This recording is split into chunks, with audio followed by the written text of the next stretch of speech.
Hey, weirdos, I'm Ash. And I'm Elena. And this is Morbid.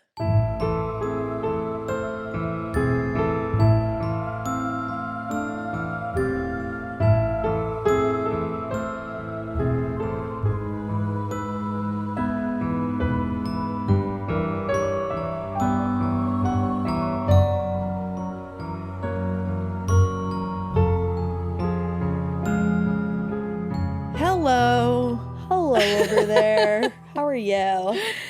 You know, I'm doing okay. I had a very nice weekend. And I'm sorry to say that to you because Ash did not have a nice weekend. I had the worst weekend of my life. Here, we'll get mine over with. Yeah, yours was beautiful and I should have stayed with you. I had a very nice weekend with John and the little gals. Aww. We just had fun. We played board games. We watched movies. We played outside. It was just like we did some fun things. Aww. And I wrote a lot, which is, it always just feeds my soul when I get to do that. I swear. Are you like an author? Are you like an author?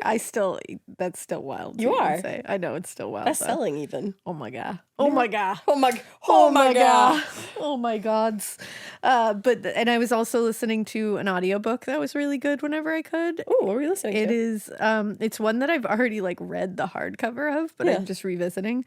It's Stephen King's On Writing. And it's him talking about the writing process and talks about his life and how he became a writer and his do's and don'ts. And it's just and it's the audiobook is narrated by him. Oh, I always love that. Which is fun. And he reminded me that I need to be a little more. I say he reminded me we're you buds. and Stephen talking. I'm manifesting here. I'm manifesting being friends with Stephen King. I'm shaking my coffee, and I'm sorry if you hear it. That's part of the manifestation process. So she shakes her coffee around. Sorry about it. Sorry, it's just witch shit. Okay, but he reminded me that I've been trying to get into routines better because I thrive in a routine. Me too. But this last year has been a tough year. It hasn't been a great year. It's been how you say shitty. It's honestly, to put it lightly, it's been very shitty, but it's been, lots things of have lessons. been, and things have been we've been vibing a lot better lately, everywhere and every part of our lives. Yeah. Reclaiming our power. Yeah, exactly. And so I've been trying to get back. I fell out of a lot of routines during all of that. And I am no good without a routine or a deadline. I know you, little Cappy over there. Yeah. So, Stephen, Mr. King, if you will, he reminded me that you need to be strict on yourself when it comes to writing, and you need to write every single day, probably around the same time in the same place. That makes sense. And at least that's what works for him. Well, that's how you got your first book done. That's the thing. And I was doing that, and I was really rolling, and so I got myself back in that routine, and I was like, I'm going to do this, and it feels so fucking good. I feel alive. Well, I want to start working out more in the morning before we start, so I feel like I can have my little workout time. You can have your writing time. There you go. We'll just meet and then record a cool episode. We'll meet with beautiful, thriving minds. Yes. And bodies and souls. My therapist told me the 3 most important things to maintain a healthy mind are getting enough sleep at night, cooking at home, cooking for yourself, and exercising. And she was and not going crazy, but just 30 minutes of exercise a day. Go for a walk. Just fucking climb some stairs. I don't know. So far, I've got 1 out of those 3, so I'm getting there. I don't even know if I have 1 out of those 3 right now. I'm take out, sit on the couch, don't do anything good for your mind because I'm in a state of sad. Yeah, Ash had a rough weekend. Yeah, never fly across the country for someone you think is your friend when they're not your friend. That's all I'll say. Yeah, don't do that. Yeah. Not great. Yeah, I flew across the country, was gonna celebrate somebody, put a whole lot of shit into it, and didn't get a whole lot of shit out of it. But you live, you learn. Yeah, I think the universe was just hey, maybe you don't need certain people in your life anymore. She's always teaching. She is. And I feel bad. Maybe I just accidentally took all of your happy weekend vibes. So I apologize for that. That's okay. No, you know what? I'll share the wealth. I kept thinking is this a decision I should make? Should I do this? And whenever you're second guessing yourself, You always trust your gut. Yeah. I'm not good at that, so I'm preaching something that I don't always do, but I always want to do afterwards because I always regret not listening to my tummy. You and I were saying it this morning. It's like we're both kind of introverts. Like I used to be such an extrovert, But over the past couple years, I feel like I've become a little more introverted. I think because I'm like happy with my home life. Yeah. So I was like, maybe I need to like get out there and like do things and like show myself I can have fun. Then I was like, whoa, you're like, this wait, isn't fun. I am having fun, just a different kind of fun. Yeah, I came home and I said to Drew, I was like, you're my fun. Oh, Drew's my fun too. Yeah, he's so fun. I love Drew. I love it. I like our little bubble that we have. Like me, Yeah. you, John, Drew, a couple other friends out there on the outskirts. you know? But like, you know what I learned in like the first couple weeks of 27? Keep your motherfucking circle small. Yeah. You know? It's a, you know? You know? Oh, I know. You know? I know. Well, you know, that was our weekends. I hope you guys had more of a my weekend, if like a happy weekend, I suppose. And you know what? We're gonna get Ash right the fuck out of that shitty weekend and into a great week. Fantastic. Not with this case, but like we're gonna do it in other ways. No, we're gonna do something with like the kids tomorrow. That's gonna be fun. Yeah. That honestly feeds my soul. I think I've just really moved on to a different part of life. They will feed your soul all day, every day. I'm ready to just like hang out with your kids, have my own kids, just fucking vibe. Oh, it's the best. Yeah. It's so much fun. Built-in friends. They make you feel great. They do make me really feel great. do. This morning, the hugs I got, I was like, oh, bitch, why did I leave? Oh, bitch. Well, I guess, so I hope you guys had a great weekend, and here we go. Because we got to do part 2 here. Yeah. And it's going to get a little rough. And I know, think this case is really, really sad. Yeah, I think I should tell you right off the bat, it's going to get a little tough to listen to. Yeah. But there is, this case involves sexual assault. Oh. It involves a very gruesome attack. And this guy's just a dick. And, okay, you just start before I start asking questions, okay? Okay. Okay. Okay. Okay. All right. So in case you are just coming here, we are on part 2 of the kidnapping and murder of Denise Huber. When we last left you, police investigators had found that chest freezer. Yes. In John Famolaro's rented rider truck that he had stolen. Yep. And had kept for months and months. Many, many, many months. And they were like, oh, yeah, that is missing. Yes. And when they had opened the freezer, they'd found a body inside. They were fairly certain that this was the body of missing Denise Huber. So that is where we left you. We're going to move right on to where the investigation began. Okay. So the body was transported to the medical examiner's office, and that's where at first an external examination was conducted. This was done by Dr. Ann Buchholz, who was the medical examiner at the time. Denise's head had been wrapped in 3 white kitchen garbage bags. Oh my God, that's gruesome. When they removed all of those garbage bags, you could see that her entire head had been covered in gray tape. What? Quote, from the mouth to the upper eyelids. Jesus. Now, Dr. Buchholz noted that the head had many external injuries to it. The skull was what they referred to as basically shattered. Yeah. Wow. Horrifically, there was also noted to be a number of curved and oval-shaped lacerations, and through these lacerations, brain tissue was visible. Oh my God. That's how bad this was. There were also fragments of the white plastic bags that were embedded in these fractures in the skull, which indicated that the bags had been put over Denise's head before the injuries were inflicted. What? Because they had gone into the wounds. Oh. They ended up reconstructing her skull, and they showed that there was at least 31 separate injuries to her skull. Holy shit. 31 separate injuries. This guy's a monster. And Dr. Buchholz noted that there was probably many more than the 31 because there was fractures on top of fractures. What? It was a frenzied, horrifically brutal assault. And I think you said last time that he didn't even know her. Yeah. Now, the cause of death was determined to be blunt force trauma to the head. I would think.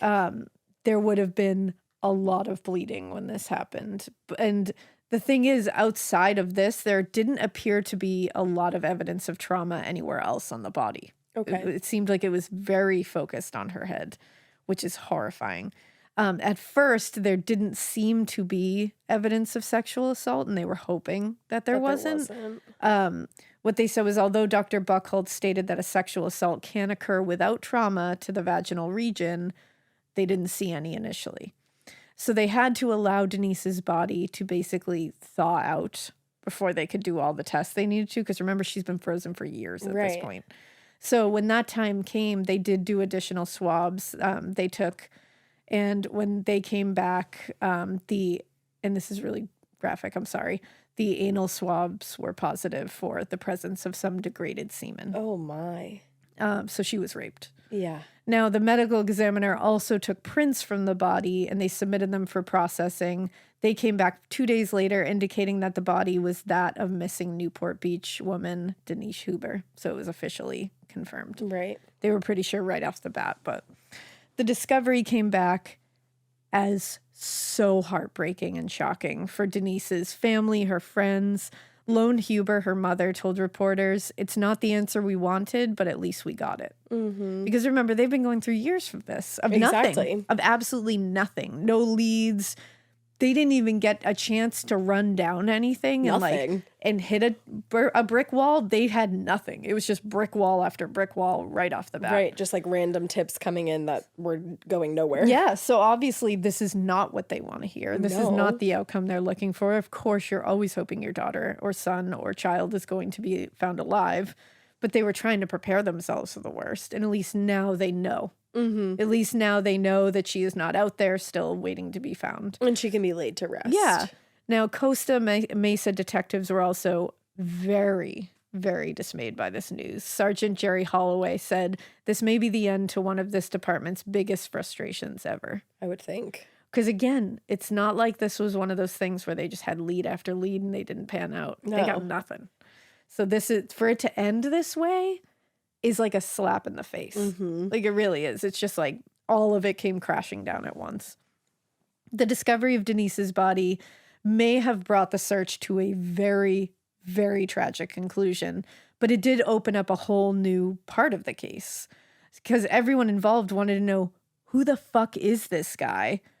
Who did this to her? Who is this man? And how did she wind up nearly 400 miles away? Right. From where she was last seen. Like, what happened here? That's exactly all of my questions. Yeah. Sergeant Holloway told reporters we could not link him to the investigation before today.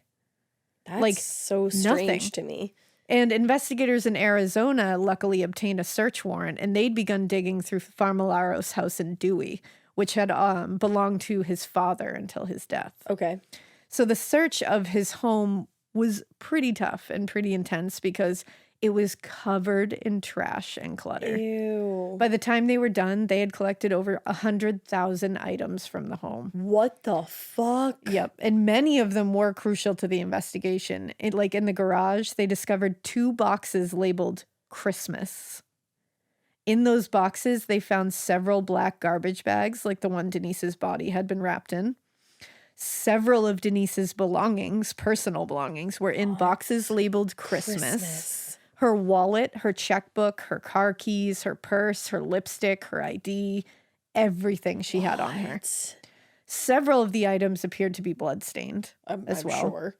Another box had the clothing she had been wearing the night she disappeared in it. Her jacket, her dress, her underwear, her high heels. Oh. The dress appeared to have been torn around the left shoulder, and the shoes had, quote, severe scrapes on the back of both heels, as if she was dragged, perhaps. Oh my. And the tip of one heel had been broken off. Now, also in the box with Denise's clothing was a blood-stained hammer, a blood-stained pair of men's jeans, a blood-stained sweatshirt, dried blood-soaked rags, and a pair of surgical gloves turned inside out. Who the fuck is this guy? And the fact that he kept all of that, like, he even kept the surgical gloves. I was just gonna say, even the gloves, like, just took them off how you would normally, like, inside out, and threw them in a box, and like just kept that in his house for it's been 3 years at this point. Yeah, he had kept it, like, he had kept these for years. at this point. That is so disturbing. And a third box was found in the garage as well, and these contained the empty box for the handcuffs that were used to secure Denise's hands behind her back. He kept the box. So he kept, like, I think you had said it last time, he kept, like, multiple so trophies. Many items to look back at it. It also had a blood-stained nail puller, which if you look that up. What? More bloody rags, a roll of duct tape, and white plastic garbage bags like the ones that were wrapped around Denise's head. When you say nail puller, you mean like construction nail puller. What was it's that like a used giant for? Like crowbar looking thing with like a slit in it to like yank the nails out. Oh my God. It sounds like he used many things to kill her with. He's a fucking Who is monster. this man? He's a fucking monster. Seriously. This is another unfortunate instance where a guy named John is a shitbag. Damn it. Now, inside the house, they found more of what they needed to tie him to Denise and her body. In the house, they found the receipt for the freezer, which showed that it had been purchased in June 10th, 1991, which was a week after Denise had disappeared. Wow. They also found the handcuff keys inside a desk drawer. And what is even more horrific is the fact that they found a ton of issues of the Orange County Register, which was a newspaper, and all of them had featured stories about Denise's disappearance. They also found a videotape of the episode of Inside Edition that featured a segment of Denise's disappearance. He taped it? And this one had like a whole segment about the search that had undergone to find her, like with her family on it. Her parents upset. Fucking animal. Had taped it on a videotape and had saved articles about her disappearance. What happened to this man to like what? Like, this isn't one of those things where you're like, oh, like, you know, like of course he needs to be locked away, but like this seemed like it was like a snap or something like that. You know what I mean? Like nothing's ever, you know, validating it, but like you're like, wow, this is just one of those instances where someone like lost it. Right. He saved everything and then had a videotape where he could watch her family and friends and the investigators missing her and trying to find her. What? And articles about the disappearance with quotes from her parents, with quotes from her family and friends. Like, this is so disturbing. He's a fucking demon, truly. And just found her by happenstance. Yeah. Oh, and that's so upsetting. Back in Costa Mesa, investigators began digging into his history, and they started paying particular attention to his life around the time that Denise disappeared in 1991. And that year, he was working as a commercial painter and had been living and working out of a warehouse space in Laguna Beach, California. Okay. So, of course, they went straight to that warehouse space. Yeah. Crime scene technicians found evidence of blood spatter on the wall and floor in the corner of the warehouse. So he did this in his place of work. Mm-hmm. When technicians removed the piece of drywall of that place and the like wood framing, they found a huge blood stain behind the wall that was described as, quote, a thick, deep maroon color. Oh my God! And nobody had ever discovered that before. In a corner of this warehouse in Laguna Beach, California. And nobody ever saw that and reported it? Like, because this stain was behind the drywall. Oh, that's okay, the thing. sorry. They ripped out the drywall. Now, his defense lawyer, Larry Katz, maintained that his client was innocent. Yep. And called the case against him entirely circumstantial. All of her belongings, her body, everything was in his possession. Yep. What is circumstantial about him having a dead body on his property? Yeah. What? He told reporters, I have every confidence in my client's innocence. Somebody should have said, look me in the eyes and say that. Yeah, buddy. like, look me in the eyes. Are you kidding me? Yeah. And yeah, he also said that Famolaro was, quote, appropriately depressed about the situation. He's like super bummed that this happened. Yep. Oh. But he also insisted that his client not speak to anyone, which I bet is pretty bold.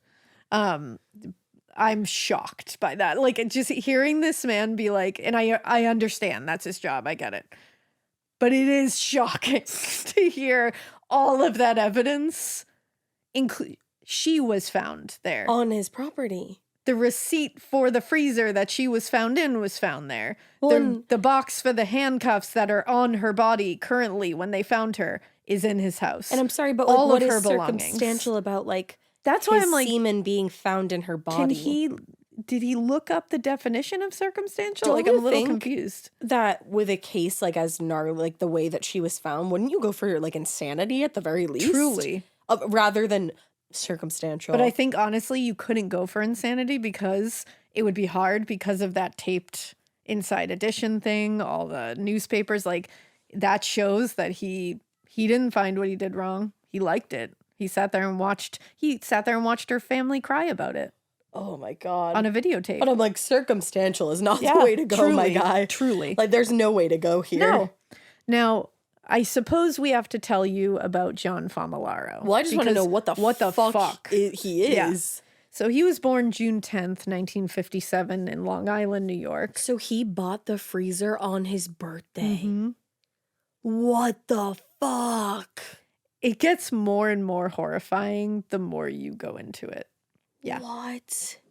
And killed her a week before his birthday. And then went on his birthday, purchased the freezer. And that was his birthday. That is unreal. Yeah. He was the youngest of 3 children. His parents were Anne and Angela Famolaro. According to John, we always have to take their thing, his mother was, quote, the dominant force in the family, while his father was pretty passive and tolerated her demands and verbal abuse, which could absolutely be true, but this is just coming from him. A year after John was born, the family moved from Long Island to Santa Ana because his father had been sent to establish a manufacturing plant in Garden Grove, California. The children, which included his brother Warren and sister Marion, were really, really close to their father. They had a very loving relationship by all accounts. They really got along. Okay. Their relationship with their mother was a different story, according to them. They said it was a very erratic, it was a very tense relationship, not a good one, not a loving one. According to all the children, including his siblings, the mother was very difficult, very confrontational, and she was very controlling. She was also a devout Catholic, which in and of itself, I'm not saying is a bad trait, but because of that, she was very devout. So she was very preoccupied with saving their souls. Okay. And would use that as justification for abusing them physically and emotionally. And that's the bad part of that kind of devoutness. Yeah. And the children also said that they got isolated a lot from other children, really. Like, they didn't get to play with other children a lot. They were isolated from kids at church. But then those who knew them around this time said that the children seemed very focused and very well behaved, which I say, sure, I'm sure they were very focused and very well behaved. They had an abusive mother. Exactly. They were usually doing that those kind of kids are trying to keep it together so they don't get hurt. Exactly. Now, apparently the outside of the home looked very neat and clean and tidy. No one would have ever thought that something was going on. Inside, totally different story. According to the children, the inside was cluttered, trash, food, magazines, everything, newspapers, just things stacked everywhere. Ew. And they acknowledged that this was also something that their maternal grandmother had done. So it seemed like this was just something that came down the family line kind of thing. It's like a mental illness kind of thing. They also said that their mother was very paranoid, like very paranoid. And she also had this like obsessive, like kind of doomsday thing where she thought they had to like hoard things because like the end was coming. Now, when the children became adolescents, she also got very preoccupied with sex. Oh, no, I had a feeling it was headed there. And there wasn't very productive or very healthy discussions about sex in that household. She even bathed them personally into their preteen years. Oh. She was a little strange with her behavior for bedtime, according to the children. Mm-hmm. And years later, Warren Famolaro, the brother, would be convicted of sexually assaulting 3 children and serve a sentence in a facility for mentally disordered sex offenders. Yikes. So something was going on. Absolutely. In that house. That's really sad. That did not help them become healthy adults. Now, as a teen and young adult, John Famolaro developed a lot of unhealthy coping skills. He liked everything to be very symmetrical, and it was like an obsessive kind of upset, like everything needs to be symmetrical. And he would also go into bursts of energy and hyperactivity and then depression. So he seemed like he had unhealthy coping skills because he was not diagnosed with whatever was clearly going on here. Like, I'm not going to diagnose him. I don't know. Yeah. But there's clearly something going on that should have been diagnosed and treated so that he could form healthy coping skills. And he didn't get that. Ooh, this is a lot. So he got, when he was like, in his teen years and stuff, he was bullied a lot because of these kind of things. Right. And he would get in trouble a lot at school because of that. So after graduating from high school, he attended a Catholic liberal arts college. And now that he was away from his mother, it did seem like he was getting better at his social skills. Makes sense. Starting to, I think she was really keeping him at that level. Unfortunately, he did find college to not be super easy or tolerable for him. Retweet. And after enrolling in and dropping out of several schools and classes, he just stopped before completing it. Now, as an adult, there seemed like there was like two sides of him. Yeah. Like John Famolaro, like people knew two different things. On one hand, friends remember him being very funny, an intelligent guy, very, very polite is what he was described as. But then other people saw him as very secretive, a little manipulative. He could be like too charming, like a smooth talker kind of thing, like a snake oil salesman kind of vibe. Yeah. So it seems like he had two very distinct sides of himself that he would show at any given moment, whatever helped him at the time. He is a Gemini. Yeah, there you go. Now, there was also a dark side to his personality that investigators found while interviewing his former girlfriends. Oh, no. Because according to one former girlfriend, I'm not going to say her name. No.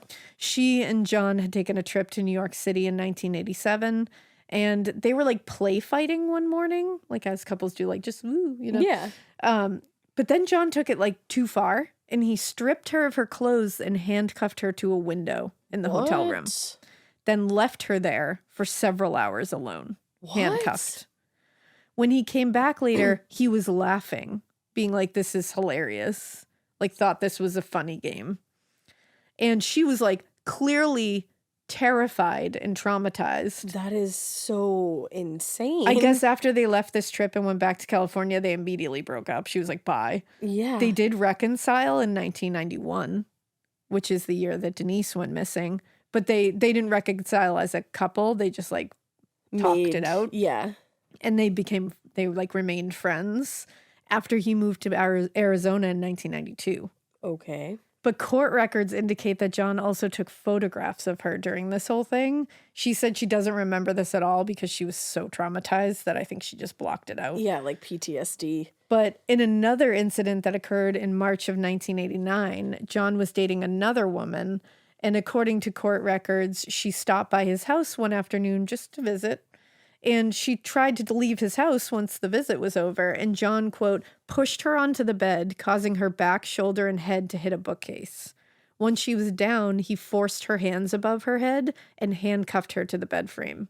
Oh, no. Then he removed her clothing against her wishes forcibly and indicated his intent to rape her.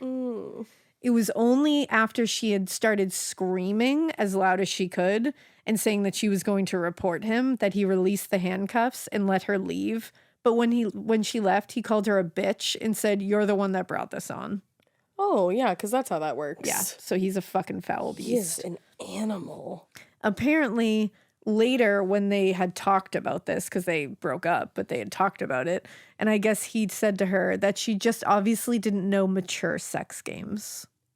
And I'm like, honey, get a grip. Seriously. Get a grip. Like, I don't think you know about mature and consensual sex. I don't think you know what being a human is. No. Now, in late 1992, John moved to Arizona to help his mom because she was caring for his ailing father. Okay. And remember, he did have a good relationship with his father. Right. And he actually kept living in the house with his mother after his father died. Oh, I can't imagine that was good for his health. In those kind of relationships, those parent-child relationships, when they are like that, sometimes they just continue. Yeah. You know what I mean? Like the person Norman will Bates. Continue it. Exactly. Now, that is John Famolaro. Wow, what a story. Yeah. And on July 20th, 1994, after he had been arrested, John Famularo appeared before a judge for the first time. At the hearing, authorities testified that the extent of Denise's wounds were just unmentionable. And they called the repeated blows to the head heinous and depraved. And they said all of this means that it warrants the death penalty. Agreed. Which would automatically disqualify him from receiving bail. Now, his defense attorney, Larry Katz he argued that the evidence was entirely circumstantial, and since he had no history of violence... What? He was not a flight risk. I disagree. The judge was like, no. The judge was like, hey, did you read this case? Yeah, he was like, did you just walk in here? Like, just wake up, come in here, not knowing anything? Like, did you talk to your client? But he was denied bail and returned back to jail. Thankfully. So his bail hearing began a series of hearings and delays that dragged this case on for several years before it even reached the criminal trial phase. So in late August, Famularo waived extradition and was transported from Arizona to Orange County, California. And he was then put in the Orange County jail to await his arraignment. Okay. On September 26, 1994, he appeared before an Orange County grand jury. It was during this hearing that the prosecution announced the attachment of special circumstances to the murder trial. Right. They said that Denise Huber's death occurred during her kidnapping, which would make him eligible for the death penalty. In total, he was indicted on 1 charge of kidnapping, 1 charge of murder with special circumstances, and 1 count of sodomy. Now, he was no longer being represented by Larry Katz at this point. I wonder why. Because Larry was like, oh, this isn't circumstantial at all, and I have to go. And now we had a public defender named Leonard Gumlia. And he acknowledged that the case was complicated a little bit, particularly because of the semen found in Denise Huber's body. Right. But he maintained the position that it was completely circumstantial, which I'm a little confused about. But he said, anybody who thinks they know what happened that night is only guessing. I don't know about that. I think all the evidence points to your client. He said, there is no evidence of any trauma that something forcible happened. There may be something consensual happening. Some of the questions remain unanswered, and you can read the physical evidence in many ways. There's no evidence that any trauma happened? Like, I'm sorry. I know he's doing his job. I get it. But, like, is he, though? Because like, there is evidence that there's like, trauma. What the fuck? Like, it's just hard to hear. That's all. It's just hard to hear somebody say that. Like, something along the lines of, like, this was a frenzy killing, and then, like... Yeah, I mean, you got it. The rest of forever, he just had... Because it's just like, oof. Because you're really sticking with that? Yeah, I don't think this was the way to come at it. I don't think this was the way to come at it. No, I don't know what the right way to come at it is. I'll say that, but this isn't it. Now... the defense attorney stayed very vague in terms of what they said here, but they were definitely laying the groundwork for a defense where Denise went with John Famularo willingly and consented to sex. Yeah, I could see that. Which is a bold move to take. Like, her car was found abandoned on the side of the road, you guys. Like, I don't know if you remember that. This is one of those where I think you should just go at it and be like, yeah, he did it, but let's try to minimize this a little bit. If that's what you're, because that's their job. But this is the problem with this defense that they were laying groundwork for, because it's like, how does it explain the exceedingly violent death that she suffered? Right. How? Are you telling me? And just the fact that her car was abandoned. She clearly didn't go anywhere willingly. Exactly. That's the thing. It undermines the kidnapping and sexual assault charges and this is the thing, like, we're sitting here looking at it from this point of view being like, what the fuck? But they're doing it because if they do somehow plant a seed like that in somebody in the jury's minds, then it undermines the sexual assault and kidnapping charges that you need for those special circumstances to elevate it to a death penalty case. So they're trying to remove it from that. Oof. Wild. Now, Orange County Superior Court Judge Kathleen O'Leary set the trial date for October 2nd, 1995. So she was missing in 1991. Yeah. So the prosecution and defense had a lot of time to prepare. But complicating matters for both sides were the introduction of DNA evidence, which at this point was pretty new. It was a pretty new science as far as, the public knew. Yeah. And by April of 1995, the defense petitioned the court for a delay. They noted the extraordinary amount of evidence seemed from Famillaro's home in Arizona, which I'm like, circumstantial evidence, you mean? Is that what you're noting as you need to go through the circumstantial evidence? Okie dokie. He said, we have to go through 65 boxes of documents. And he said he documented his whole life. So Judge O'Leary approved the request and set the new trial date for April 29th, 1996. Stop. The trial would be delayed for another full year as the defense entered motion after motion after motion, asking for all this time to review additional evidence, interview witnesses. The defense needed way more time because they knew they had a shit case. Yeah. So Dennis and Lone Huber, Dennis and Lone are her parents. Mm-hmm. They waited more than 3 years to even learn what happened to Denise. And then to hear that. Yeah. And then they waited even more time to see him even begin to face justice. Finally, on April 21st, 1997. Oh my God. Jury selection began. 6 years. Yeah. In Orange County Superior Court. And it was the people of the state of California versus John Famillaro. Denise's former boyfriend, Steven, the one who couldn't go to the concert that night, told the LA Times, everyone I know still wants to know what's happening in the case. But unfortunately, Denise's friends and family would just have to wait several more weeks for the trial to even begin. Because once again, the defense held it up with objections to certain jury members. Oh my God. They said there was a death in the family. It's like, why are you just trying to keep this ongoing for the family? Just let this family rest, man. So you don't have a good case, send them to jail. Yeah. The end. Now, after a long and very tense jury selection, the trial finally started on May 8th, 1997. In his opening statement, Deputy District Attorney Christopher Evans laid out the state's case against John Famillaro, telling the jury how Denise had been pulled from her car by him, then sexually assaulted and brutally and gruesomely killed. He told the jury Denise did not go easily, and then he detailed the extent of her injuries and assault. And because she fought back. Yeah, absolutely. I'm sure. According to the district attorney, Famillaro had gone out of his way to purchase a freezer and steal a Ryder truck in order to keep Huber's body. And he said keep it as, quote, a perverse trophy to remind himself of the success he had that night. What? And it's true. Yeah. He'd gone out of his way to keep this stuff. And he just would go in there and look. That's the thing. It's like, what were you doing? Right. Oh, it's unthinkable. It really is. It is. Now, anticipating the defense's argument that Denise went willingly with John Famillaro, Evans made sure to remind the jury that Huber's car had broken down in a well-lit area surrounded by several options for assistance and just a short walk from her parents' house. Oh, no. Under those circumstances, it makes absolutely zero sense that she would, instead of going to get help in these several avenues laid out to her, she would get in a car with a sketchy guy. No. Who would have definitely immediately driven her in the wrong direction, too. Exactly. It wouldn't have happened. No. Now, it's so sad that her car broke down that close to home. That's the thing. It's like if her car hadn't broken down, it's like, oh. Now, among the first witnesses called by the prosecution was Rob Calvert, who was the friend she went to the concert with. Mm-hmm.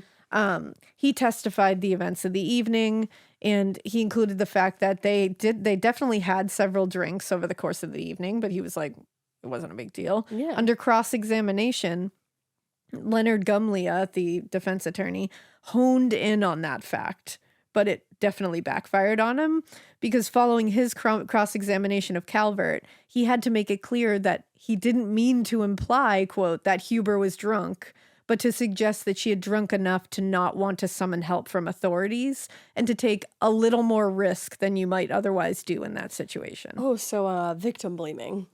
So it's like, that wasn't a good look on your part.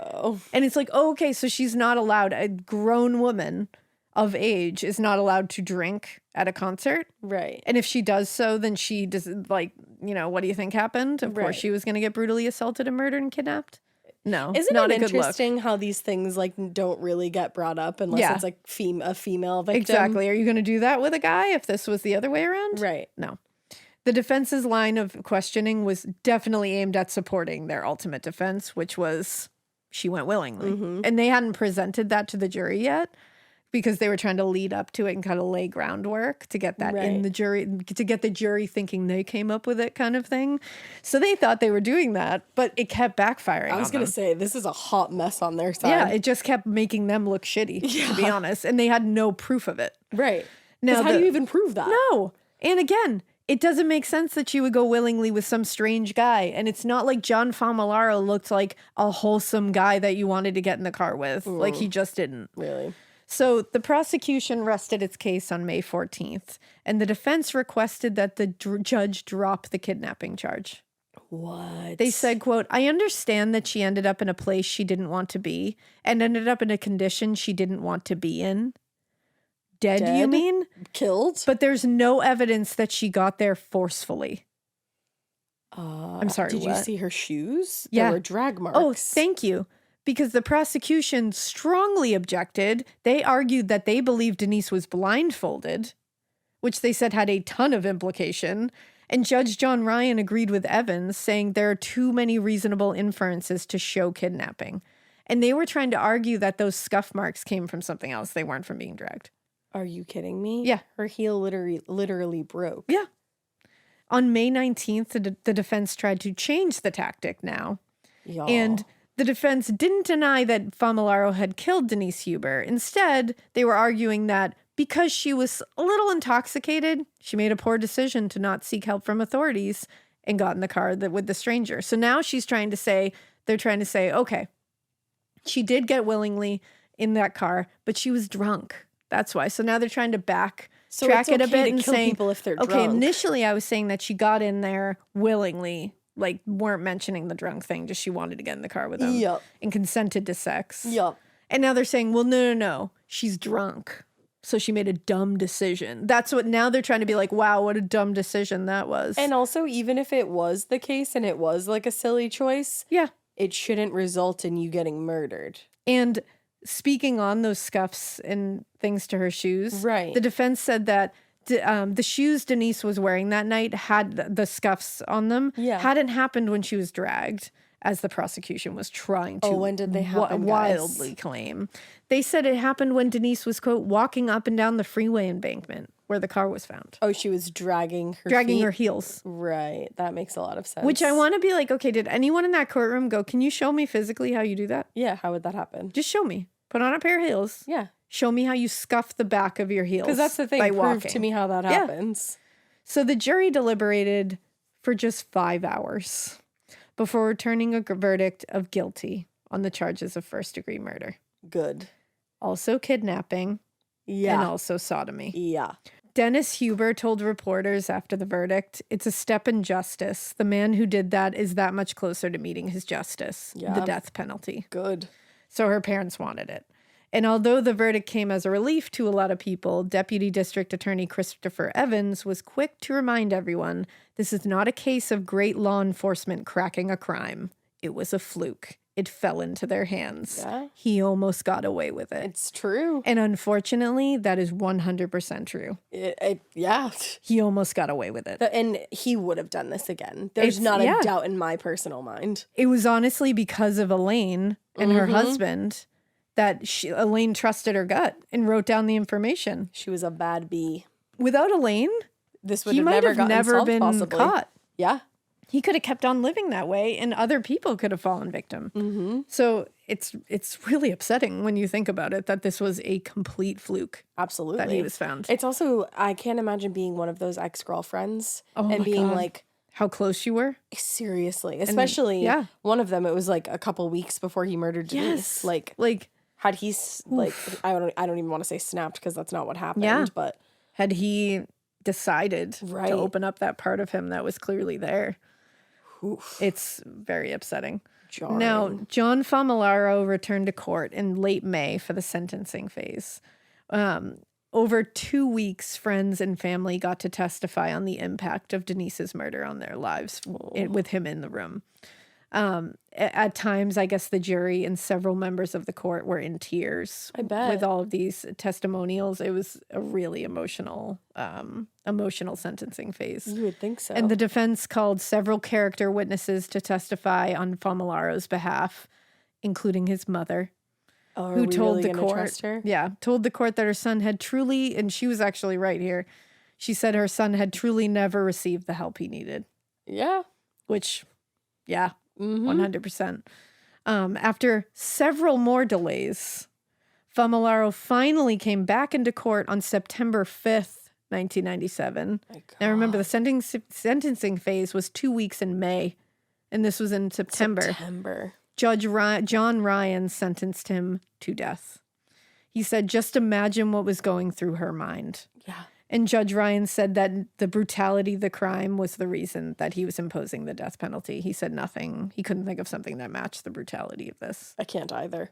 Now, as you know, it's a death penalty case, so his verdict was set for automatic appeal. Mm-hmm. And the first appeal was heard in 2007. Oh, wow. And it argued that the publicity surrounding the case in Orange County basically ensured that he wasn't going to receive a fair trial. It said both that the court erred on denying the change of venue motion, i.e. that at the time of the motion, it was reasonably likely that a fair trial could not be had, and that the error was prejudicial, i.e. that it is reasonably likely that a fair trial was not in fact had. Please. The appeal motion also argued that the outcome of the case was very influenced by the media coverage, in which, I can't believe this, in which, quote, Denise Huber had been portrayed in a very favorable light, while Famularo had been portrayed in negative terms. That's probably because nobody ever found a dead body on Denise's property, and they found a dead body and multiple other horrific, heinous things on that man's property. Yeah, I'd say that's why. Probably. Most likely. It's like, I love that. It's like, oh yeah, they portrayed Denise in a favorable light, and it's like, no, baby, she was just an awesome person, you pieces of shit. She was, clearly. Maybe that was it. Like, I don't think they were, like, taking out giant black marks on her record. Like, she was a good person. Exactly. She went to a decent human being with her friend that night. Yeah. And this she was is close how to her family. ended. She was a good friend. People liked her. She liked animals. Like, she was okay. Like, fuck you. Like, what? John Famularo is a piece of shit. And a woman beater. Who has abused and, like, traumatized several women. So, okay. Maybe that's why. If that's the media influencing people, then, like, I don't understand this, apparently. Nor do I. Yeah. Now, ultimately, the appeals court rejected both of these things and upheld the lower court's original verdict and sentence of death. Good. In 2006, a United States District Court judge ruled that California's capital punishment laws were unconstitutional. Uh-huh. Since then, all death row sentences have remained in place, but are essentially sitting in like a purgatory here. Yeah, like a limbo. They're on indefinite hold, basically, including John Famularo's. He remains on death row in San Quentin prison, and he will likely stay there for the rest of his life. For Denise's parents, Dennis and Lone, whatever happens to John Famularo from this point, they don't give a shit at this point. I don't blame them. Dennis told a reporter from the Los Angeles Times in 2006, it's done. It's done, I feel. There's nothing more that can be done. It's up to the state to do something with him now. They're basically like, fuck you guys. Yeah. And they said after more than 30 years, which, wow, the pain of losing their daughter is with them daily. It doesn't go away. It doesn't dull. Nothing makes it better, but they have managed to find at least some peace. Dennis said the wound never heals. You just learn how to deal with it, and it doesn't hurt quite as much as it did at first. Oh. But that is the horrific case of the kidnapping and murder and assault of Denise Huber. That's a tragic, tragic case and just so brutal. John Famularo is it's hard to even describe him. I don't think there's words on this planet that could possibly. Because there's no remorse either. There's no remorse. There's no. He never apologized. Apology. There's no real. Nothing. Like, he didn't give any insight as to why like he just stumbled upon her. Yeah. And like, what? He just drove by her. And that was it. You have to wonder if he'd killed before that. Right? Because that is like, I mean, maybe, who knows? Some people do just do something like this. That's the thing. Like, you want to say, like, there's no way that this can be his first. Because it's so brutal. Brutal. But, like, that happens. It does. Sometimes they start like this, but it's just, it's heinous. Horrifying. And it's the trophies. Yeah. And the amount of trophies that he kept. It and that seemed they like were it all was bloodstained. And like he kept the boxes for the handcuffs. I mean, labeled like them Christmas. everything. Everything. Yeah, he's a sick fuck. Yeah. He truly is. This is a doozy. Yeah. It's awful. But wow.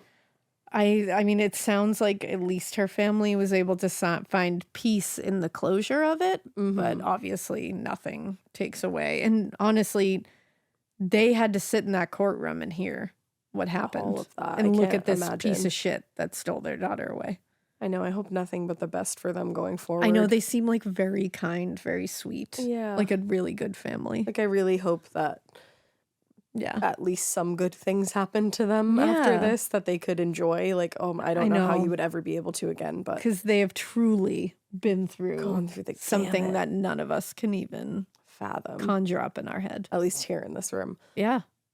Oh my. Well, I feel like we've had a lot of back-to-back, like very, very brutal cases. Yes. So I'm working on a haunted case right now. We need that. Yeah. We need that. You know, spooky season is upon us. Yes, I say that it's June. I was like, to me, sure. To me, it's upon It's only a few months away. That's what I mean. It's like I can smell it. Oh. So bring me the spooky cases. Spooky, scary skeletons and there pumpkins and other shit.